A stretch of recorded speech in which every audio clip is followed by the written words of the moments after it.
Salam sejahtera dan salam hormat, anda bersama saya Kesenyambar dan ini segmen Pantau Agenda Reformasi. Tapi sebelum kita nak meneruskan dengan topik perbincangan kita pada hari ini, apa kata kita mulakan terlebih dahulu dengan perkembangan berita ini yang mana seorang lelaki dihadapkan ke Mahkamah Magistrate Parin Buntar atas tuduhan membunuh kanak-kanak lelaki yang juga anak kasihnya berusia 2 tahun 2 minggu lalu.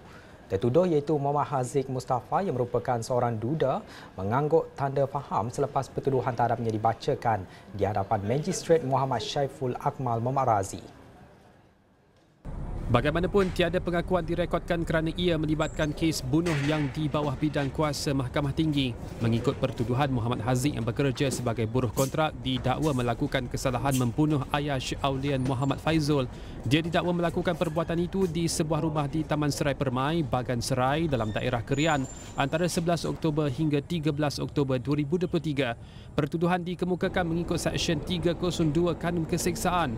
Mahkamah kemudiannya menetapkan 30 Januari depan sebagai tarikh sebutan semula kes bagi serahan laporan kimia dan hasil bedah siasat. Pada 14 Oktober lepas, media melaporkan seorang kanak-kanak lelaki meninggal dunia dengan kesan kecederaan seluruh badan dipercayai akibat didera. Keadaan mangsa disedari ibu bapa tertuduh berusia 62 dan 57 tahun yang menemui kanak-kanak itu dalam keadaan tidak sedarkan diri sebelum menghantarnya mendapatkan rawatan di hospital. Hasil bedah siasat di Hospital Raja Permaisuri Bainun HRPB, Ipoh mendapati punca kematian mangsa disebabkan pendarahan di kepala akibat hentakan objek tumpul selain melecur akibat objek panas dan kecederaan pada lubang dubur. Siasatan polis berdapati tertuduh telah mengambil kanak-kanak itu dari rumahnya yang terletak di kawasan perumahan sama untuk dijaga sementara. Sesuai dengan topik perbincangan kita pada hari ini, jika tadi berita menyentuh berkenaan dengan kes penderaan sehingga terjadinya kejadian maut itu, dan hari ini kita nak bercakap berkenaan dengan satu perkara yang baru saja disebut yang mana berkenaan dengan Akta Kesalahan Seksual terhadap Kanak-kanak 2017 kurungan Akta 1972. Menteri di Jabatan Perdana Menteri Undang-Undang dan Reformasi Institusi itu Datuk Seri Azalina Osman Said memberitahu bahawa perlu tindakan tegas dalam usaha untuk membendung jenayah seksual berkaitan kanak-kanak. Tindakan yang akan diambil kerajaan tidak hanya tertakluk kepada suspek atau pesalah, malah kata beliau individu yang terdekat kepada mangsa jenayah seksual kanak-kanak itu sendiri. Dan beliau berkata mereka yang tahu akan kejadian jenayah itu tapi tidak melaporkannya kepada pihak berkuasa boleh dikenakan hukuman denda sehingga RM5,000 di bawah Seksyen 19 Akta tersebut. Individu yang boleh dikenakan tindakan itu termasuk ahli keluarga, jiran, guru di sekolah dan juga sebagainya. Dan kalau anda nak tahu lebih lanjut, anda boleh ke extrawani.com. Kami ada muat naik artikel mengenai apa yang dikatakan oleh Menteri di Jabatan Perdana Menteri Undang-Undang dan Reformasi Institusi Datuk Seri Azalina Osman Said. Dan pada jam ini kita nak melihat bagaimana sebenarnya perlindungan terhadap kanak-kanak dalam jenayah ini dapat diperkasakan. Untuk itu kita nak bersama dengan Profesor Undang-Undang Universiti Kebangsaan Malaysia UKM yang juga mantan Pesuruhjaya Kanak-kanak Profesor Datuk Nur Aziah Muhammad Awal. Prof Datuk, terima kasih kerana menyertai kita pada jam ini, dan saya dengar Prof Datuk juga sibuk sebenarnya petang ini, ada kuliah selepas ini bersama dengan pelajar, tapi sudi meluangkan masa bersama kita pada jam ini untuk mengulas dan mengupas lebih lanjut berkenaan dengan topik berkenaan dengan Akta Kesalahan Seksual. Pertama sekali Prof, saya nak tanyakan kepada Prof berkenaan hal ini, adakah Prof melihat langkah ini sebagai langkah yang efisien untuk membendung jenayah ini daripada berlaku, Prof? Saya merasakan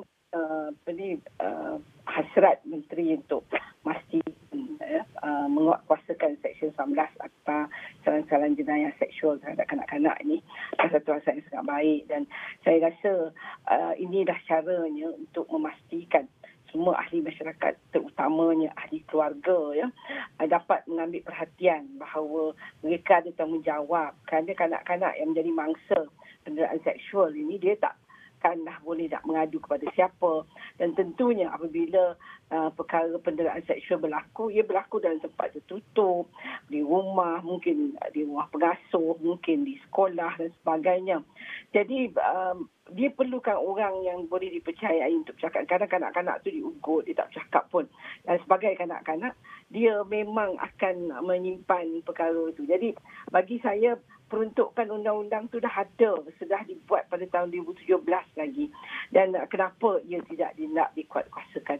Bagi saya, ini kita memaklumkan kepada masyarakat. Peruntukan undang-undang ada dan kita akan ambil tindakan. Dan kita berharap polis akan mengambil tindakan itu kerana apabila polis membuat siasatan satu-satu kes keganasan seksual ini, maka polis mungkin akan dapat tahu bahawa mungkin kalau dalam kes di mana anak itu dirogol oleh bapa tiri, abang dan sebagainya itu, mungkin ibu kepada anak itu dah tahu perkara itu ataupun buat-buat tak tahu. Jadi kalau dia buat-buat tak tahu sedangkan dia tahu, maka dia terkena dalam peruntukan Seksyen 19 itu, maka sesuatu tindakan undang perlu diambil terhadapnya dan jika sabit dia boleh dikenakan denda sehingga RM5,000. Jadi saya rasa ini sesuatu yang sangat baik, tapi kita perlu memaklumkan. Ahli masyarakat semua kena faham bahawa dalam kes keganasan seksual terhadap kanak-kanak ini, kitalah mata dan telinga kanak-kanak itu. Kitalah yang perlu memberi perlindungan kepada kanak-kanak itu kerana dalam kes-kes seperti ini kadang-kadang kita terlambat. Kadang-kadang kanak-kanak itu ada kesnya sampai dia hamil, ada juga kes dia trauma, tak beritahu sesiapa sehingga dia besar dan berkahwin. Ada yang tak berkahwin sebab dia sangat takut kepada perhubungan seksual itu kerana apa yang dia alami semasa dia kecil. Semestinya apa yang dilakukan ini merupakan satu tindakan yang betul untuk perketatkan akta ini, tapi seperti kita tahu juga Datuk Seri Zalina Osman Said juga berkata akan bertemu dengan bahagian siasatan jenayah seksual wanita dan kanak-kanak di 11 PDRM dan juga mahkamah berhubung penguatkuasaan. Dan kita nak sentuh dari sudut penguatkuasaan ini sebenarnya antara kerjasama polis dan juga pihak Jabatan Kebajikan Masyarakat JKM itu sebenarnya bagaimana, apa yang harus dilakukan bagi memastikan masalah seperti ini dapat dibendung 100%, Prof. Dato'. Ya, dia sebenarnya apabila satu kes kesalahan jenayah berlaku kepada kanak-kanak, katalah dia diketahui oleh seorang guru dan guru itu membuat laporan polis, dia membawa kanak-kanak itu dan membuat laporan polis dan polis membuat siasatan siapa yang sebenarnya bertanggungjawab melakukan perkara itu kepada kanak-kanak tersebut. Tentulah dalam soal siasat itu dan dalam kes-kes jenayah seksual terhadap kanak-kanak ini, sebaik saja polis menerima laporan itu, polis kena maklum kepada pegawai pelindung iaitu yang berada di bawah Jabatan Kebajikan Masyarakat. Dia kena maklum dan pegawai pelindung bersama-sama dengan polis dan juga membawa kanak-kanak itu, misalnya berjumpa doktor, membuat pemeriksaan, dan dengan tiga ini perlu ada kerjasama yang kuat dari segi nak memastikan mangsa itu perlu diberikan perlindungan dan kemudiannya nak memastikan siapa sebenarnya yang bertanggungjawab. Polis ada pusat temu bual kanak-kanak ini, Child Interview Center, CIC, di semua negeri dah ada Child Interview Center. Dan kita tahu apabila ada kes-kes jenayah seksual ini berlaku, kanak-kanak itu akan dibawa ke CIC untuk ditemu bual. Dan di situlah mungkin boleh dapat membuat siasatan dan dapat mengetahui bahawa sebenarnya siapa yang tahu dulu mengenai kes ini. Jika kanak-kanak itu tidak memaklumkan kepada ibunya ataupun masa temu bual, anak tu mungkin dia kata, sebenarnya saya dah cakap dekat mak saya, tapi mak saya tak percaya. Yang ini saya rasa adalah sesuatu yang perlu diambil tindakan kerana kanak-kanak itu menyebut bahawa, dan kita nak kena tahu juga kenapa dalam kes-kes jenayah seksual itu, terutama yang dilakukan oleh ahli keluarga, kenapa ahli keluarga sangat mengambil masa dan ada masanya tidak langsung membuat laporan polis. Yang ini yang kita nak beri kesedaran bahawa perbuatan itu perbuatan yang salah, perbuatan yang berdosa, perbuatan yang menganiaya kanak-kanak itu seumur hidupnya dia akan menanggung perkara ini. Jadi kita perlulah sebagai ahli keluarga yang prihatin, perlu mengambil tindakan segera selamatkan kanak-kanak itu, buat laporan polis dan kanak-kanak itu boleh ditempatkan di tempat yang selamat sementara kes berjalan. Jadi kerjasama ini perlu ada dan kanak-kanak tersebut juga sebagai mangsa perlu diberikan bantuan kaunseling dan sebagainya secara berkala kerana dia mengalami trauma atas apa yang telah berlaku kepadanya. Itu apa yang berlaku di rumah, mungkin perkara itu dapat diperincikan. Itu yang kita harus faham sebenarnya, bagaimana perkara itu dapat diperkemas lagi antara ahli keluarga, diteliti oleh mereka. Tapi kita juga nak sentuh berkenaan dengan jenis perlindungan yang dapat diberikan kepada mereka yang di sekeliling, contohnya jiran dan juga guru di sekolah. Mungkin jiran terutamanya, mungkin mereka berdepan satu situasi mereka takut nak lapor sebenarnya, sebab kalau nak ambil tahu lebih lanjut lagi, takut mereka terkena sesuatu daripada orang lain. Itu risiko yang mungkin dihadapi oleh mereka dari sudut keselamatan itu sendiri, benda yang difikir, sebab itu mereka tak lapor. Tapi sekarang ini dengan akta yang baru ini, mereka boleh dikenakan tindakan ataupun hukuman RM5,000. Bagaimana jenis perlindungan yang harus diberikan kepada mereka, Prof. Dato'? Bagi saya sebagai seorang ahli masyarakat, kita perlu mengambil sikap bahawa kita ada tanggungjawab. Dan oleh kerana itu kita perlu membuat laporan. Kalau kita rasa, kata orang dulu kita rasa tak sedap hati, kita suspek ada perkara yang tidak baik berlaku kepada kanak-kanak. Kita kena ingat ya, kesalahan seksual ini terutamanya kalau rogol dan sebagainya, dia bukan buat di tempat umum. Jadi perkara, dan kalau dia berlaku kepada kanak-kanak bawah 10 tahun, budak tu pun nak cerita pun tak tahu, dan kadang-kadang dia menangis dan sebagainya. Dan kita sedih kalau dia berlaku kepada kanak-kanak lebih muda, bawah 5 tahun dan sebagainya. Jadi ini saya rasa mesti ada tanggungjawab guru ya, yang berada di sekolah, selalu jumpa kanak-kanak itu. Dia akan tahu kanak-kanak ni ada perubahan-perubahan tertentu. Dan di situlah rasa suspek itu. Dan bagi saya, tidak ada apa yang dia perlu bimbangkan, bahawa membuat laporan polis itu bukanlah satu kesalahan, kerana dia ingin membantu atas dasar dia ingin tahu apa sebenarnya masalah kanak-kanak ini. Dan kalau kanak-kanak itu memang bercakap kepadanya, dia wajib membawa kanak-kanak itu kepada polis. Tetapi bagi saya, ada yang rasa macam keselamatan dia terganggu. Kita ada beberapa kes yang mana guru yang membuat aduan, dan guru itu kemudiannya adalah unsur-unsur nak menyaman guru, nak menyaman sekolah oleh pihak yang dikatakan membuat penganiayaan seksual terhadap kanak-kanak ini.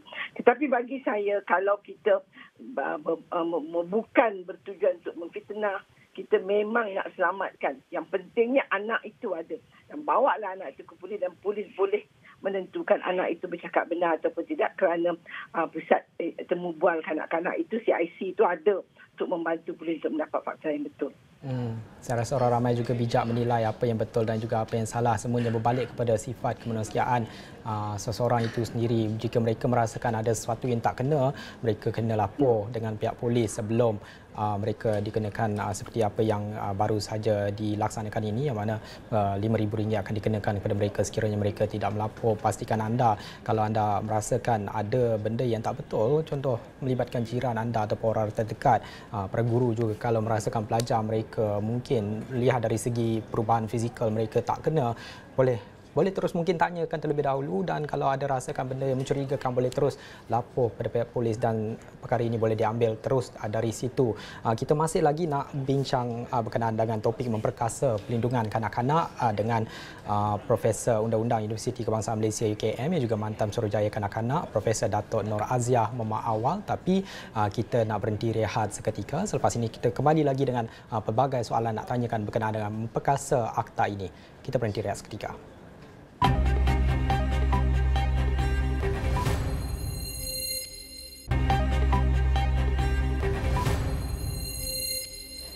Bertemu semula dalam segmen Pantau Agenda Reformasi. Bagi anda yang baru saja menonton pada jam ini, kita hari ini topik perbincangan adalah berkenaan dengan perkasa pelindungan kanak-kanak dalam jenayah seksual, terutama berkenaan dengan usaha kerajaan untuk memperketatkan Akta Kesalahan-Kesalahan Seksual terhadap Kanak-kanak 2017 / Akta 1975. 2 yang mana kata Menteri di Jabatan Perdana Menteri Undang-Undang dan Reformasi Institusi Dato' Sri Azalina Osman Said perlu tindakan tegas dalam usaha untuk membendung jenayah seksual berkaitan kanak-kanak, termasuk mengenakan hukuman RM5,000 kepada mereka yang tak melaporkan. Ini tertakluk kepada mereka yang terdekat dengan mangsa jenayah seksual. Kita nak teruskan mengupas lebih lanjut berkenaan dengan topik ini bersama dengan Profesor Undang-Undang Universiti Kebangsaan Malaysia UKM, juga mantan Suruhjaya Kanak-Kanak Profesor Dato' Nur Aziah Muhammad Awal. Prof, kita nak kembali kepada topik ini. Kita nak tanya berkenaan dengan contoh-contoh penganiayaan yang lazimnya berlaku di Malaysia ini. Apa yang tertinggi dan sekarang ini di mana tahapnya di Malaysia ini? Kalau kita lihat dari segi data, memanglah penganiayaan fizikal itu yang paling tinggi, dan kita tak nafikan itu penderaan yang menyebabkan luka patah yang hingga sampai meninggal dunia. Tetapi dalam masa yang sama, penderaan seksual ini juga agak tinggi, dan terutamanya masa kita melalui proses COVID dulu dia tinggi juga, kerana orang kurung duduk rumah dan perkara-perkara. Dan saya nak sebut tadi, bila kita lihat dalam akta ini, kerana nama akta ni Akta Keganasan Kesalahan-Kesalahan Seksual Terhadap Kanak-Kanak. Yang perkara pertama yang kita nak kena tahu ialah siapa dia kanak-kanak. Kanak-kanak ni bawah umur 18 tahun. Yang kedua ialah dia mesti kesalahan seksual, bukan kesalahan fizikal, bukannya physical abuse yang pukul, tampar, tendang sampai mati tu, tetapi kepada seksual. Sebab itu saya kata tadi, bila kita nak kuasakan peruntukan dalam akta mengenai orang yang perlu membuat laporan polis ni, kerana perbuatan seksual ni dia tak buat, orang tak nampak kadang-kadang, sebab dia berlaku dalam rumah, dalam kawasan yang tertutup. Dan ini yang kita bimbangkan. Sebab itu kita kenalah jadi ahli masyarakat yang prihatin, kena mengambil tindakan tertentu. Dan terutamanya kalau ia berlaku dalam rumah kita sendiri, ibu itu perlulah memainkan peranannya. Tapi kita ada juga isu-isu di mana ibu itu takut, bukan saja takut untuk membuat laporan, tetapi rasa malu. Dia tak mahu perkara-perkara ini sampai kepada orang lain, tak mahu suami atau anak laki-laki atau abang atau sebagainya ditangkap. Dan ada kes kita tahu bapa tiri ataupun datuk yang melakukan perkara-perkara seksual terhadap kanak-kanak. Jadi perkara ini, dan kalau kes ini berlaku kepada kanak-kanak, dia dibawa ke mahkamah yang khas, mahkamah bagi kesalahan seksual, bukan mahkamah bagi kanak-kanak tetapi mahkamah khas. Dan kita juga baru saja Datuk Wabi Azalina membuat pindaan kepada akta ini dan juga kepada beberapa akta lain, akta keterangan kanak-kanak, dan supaya kita boleh perkokohkan, perkasakan. Dan dalam akta ini juga bukan saja keganasan seksual secara individu, secara fizikal itu, tetapi kesalahan seksual dalam talian, perkara-perkara seperti amang seksual dan perkara itu ada dalam akta ini. Jadi dia sesuatu yang sangat baik, yang sebenarnya nak menyelamatkan kanak-kanak. Jadi kita perlu mengambil perkara ini sebagai perkara yang sangat serius. Dia bukan sekadar ada yang mungkin mencabut kehormatan, meraba dan sebagainya itu. Ada juga yang masukkan objek ke dalam kanak-kanak yang kecil dan sebagainya. Ini semua termasuk di bawah akta ini. Dan perkara itu adalah kesalahan-kesalahan seksual terhadap kanak-kanak. Dan semua orang yang tahu atau suspek perkara itu sedang berlaku dalam membuat laporan itu. Prof Dato', dalam kita bercakap berkenaan seperti situasi kes rogol yang berlaku di rumah, orang ramai tidak tahu berkenaan hal itu, tidak terdedah, tidak nampak. Tapi kita juga nak sentuh berkenaan dengan satu lagi perkara, iaitu penganiayaan seksual di dalam talian. Kita juga tahu sekarang ini kanak-kanak terdedah dengan teknologi semasa.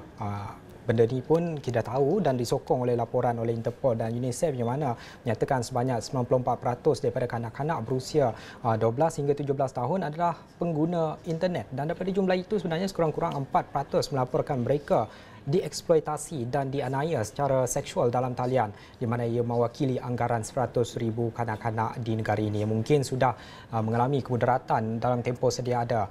Bagaimana pula cara kita untuk dapat meneliti berkenaan dengan penganiayaan ini dalam talian melibatkan kanak-kanak, Prof Dato'?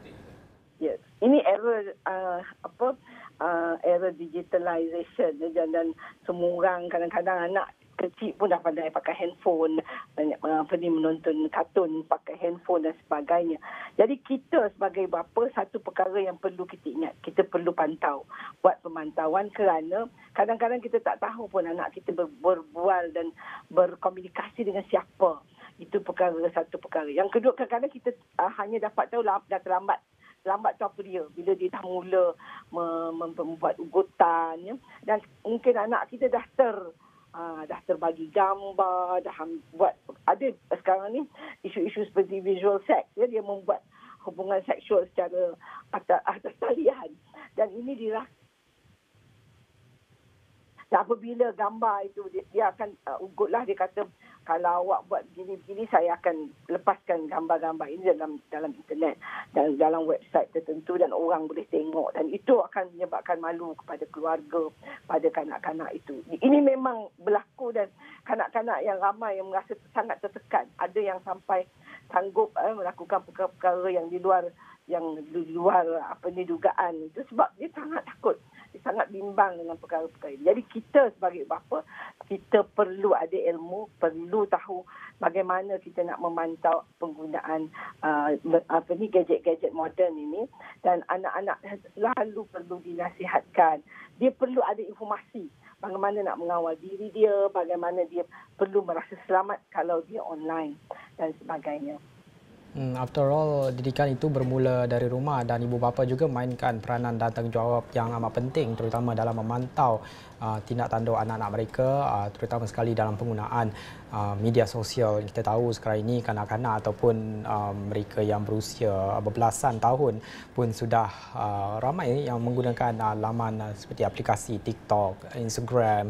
Jadi kita tidak kurang sebenarnya dengan risiko kepada jenayah seperti ini berlaku, seperti jenayah seksual melibatkan kanak-kanak itu sendiri. Kalau kita nak lihat, kita nak tangani perkara ini, kita menyebut berkenaan dengan tanggungjawab daripada ibu bapa itu terhadap kanak-kanak. Bagaimana pula dengan agensi-agensi kerajaan? Bukan saja kerajaan, tapi termasuk agensi-agensi badan bukan kerajaan yang lain. Suruhanjaya kanak-kanak mungkin, Prof Dato', apa yang harus dimainkan mereka untuk meningkatkan kesedaran dalam hal ini, dalam mendidik kanak-kanak itu sendiri untuk tidak merasa takut jika mereka berdepan dengan risiko seperti ini, Prof? Kita memang, kalau kita di Suhakam, terutamanya di Pejabat Suruhanjaya Kanak-kanak, kita memang selalu bekerjasama dengan badan bukan kerajaan, Childline misalnya, ya, dan kita banyak membuat program-program mempromosi hak kanak-kanak dan juga memastikan kanak-kanak selamat atas talian. Itu perkara yang memang ada dalam agenda Suhakam dan juga Pejabat Suruhanjaya Kanak-kanak. Yang kedua, kita juga, saya percaya, cuba selalu membuat program-program yang berbentuk pendidikan untuk mendidik ibu bapa dan anak-anak supaya dia lebih faham kalau dia berada atas talian apa risiko yang dia kena ambil. Kanak-kanak ni dia tak boleh dinafikan hak untuk mendapat informasi bagaimana dia perlu menggunakan gadget-gadget ini. Jadi kita ada tanggungjawab, dan saya juga merasakan undang-undang yang ada sekarang ini, buat masa ini kita perlu ada undang-undang yang boleh, di mana kalaulah kita membuat aduan kepada MCMC misalnya, tindakan diambil dengan segera supaya memberhentikan ataupun menutup laman-laman tertentu. Kita tahu mereka membuat laporan yang kita ada data berapa laman website yang ditutup, berapa yang dia gantung dan sebagainya. Tetapi laman-laman yang antarabangsa macam Facebook, Twitter dan sebagainya itu, kita perlu membuat aduan kalau kita nampak perkara-perkara yang tidak baik yang melibatkan kanak-kanak ada dalam tu, kita buat teguran dan laporkan. Ya, sebab kita dalam gadget tu ada mood untuk kita membuat laporan supaya perkara-perkara ini tidak dikeluarkan atau diberhentikan oleh pihak yang menjalankan website-website itu. Prof, mungkin ada secara ringkasnya sedikit nasihat untuk orang ramai di luar sana.